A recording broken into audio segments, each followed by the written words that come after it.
In a photographic expedition to the Flamingo Lagoon on the Saona Island in the Dominican Republic, we were very disappointed when we didn't find any traces of the flamingos nor the lagoon. What we did find on the dry bed of the seaside lagoon were the carcasses of dead animals and garbage. Are we going to have to bring our own fauna to the environment in order to photograph them? This eco-dystopia emerges as a result of that disturbing experience, an absurd and fantastic ecologic speculation, an unreal world terribly similar to planet Earth. The Plasteozoic Era.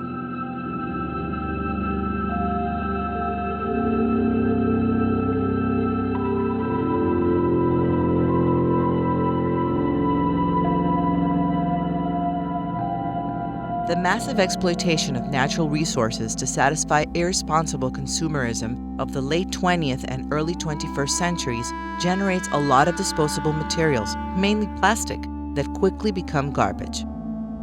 The excessively growing volume of this solid waste and its inadequate treatment have surpassed the planet's capability to handle it, becoming the greatest environmental problem in our society.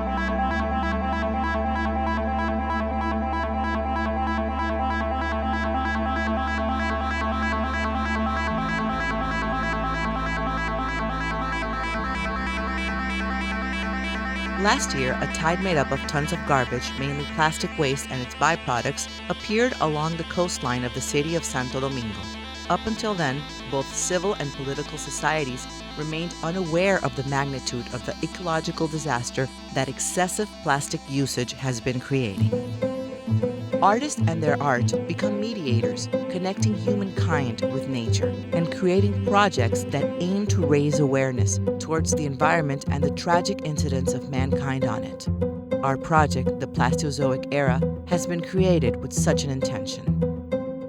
Art can be a tool, a thermometer, that allows us to gauge current environmental situations in various countries and societies. It is a reflection closely related to today's society. Artists manifest their individual or collective concerns through art in both real or imagined ways, using visual, audible, or linguistic resources in order to create, converse, and vindicate global information so that the viewer reflects upon that dialogue.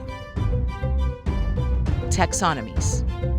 Planet Galapagos 17 reached a technological advancement so accelerated that it exhausted all of its natural resources and collapsed.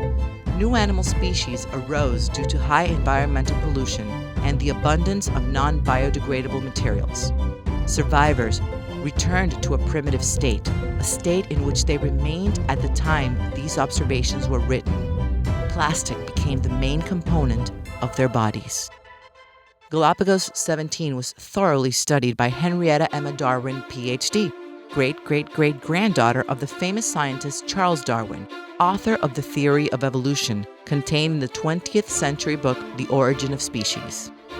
A pioneer of intergalactic scientific expeditions, she was commander of the HRM Beagle X-33. She traveled through the galaxy for 50 years. She collected an infinite amount of geological, zoological, and botanical data, in which she was inspired to formulate the points of view expressed in her travel diaries. She made the first observations of the similarities between the fauna and the flora of Galapagos 17 and of planet Earth. Returning to England in the year 2182, she settled in London and took on the writing and publication of her travel diary, as well as a taxonomic categorization of the species that maybe are anticipating the near future of our own planet.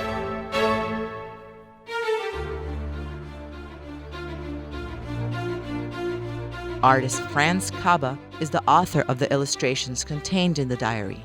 He was inspired by travelogues of the 19th century and the fantastic fauna of Galapagos 17. The photo book tells a metaphoric tale with aims to raise awareness about the relationship between humankind and nature and the effects of irresponsible consumption. Images become text and texts become images. The Plasteozoic Era is a supple, artistic object that serves multiple purposes. It aims to envelop information that enhances the viewer's experience as well as to be an artwork in itself.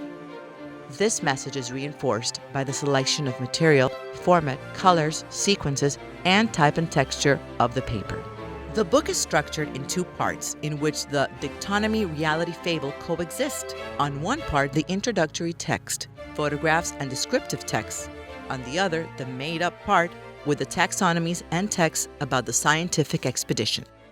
Pictoria Newhouse was created in Santo Domingo, Dominican Republic in 2012 as a response to current social, political, and environmental concerns of visual artists, photographers, and architects Victoria Tommen and Guadalupe Casasnovas. The book was produced thanks to the patronage of Fundación Propagás and the support of the Dominican Embassy in the Kingdom of Spain.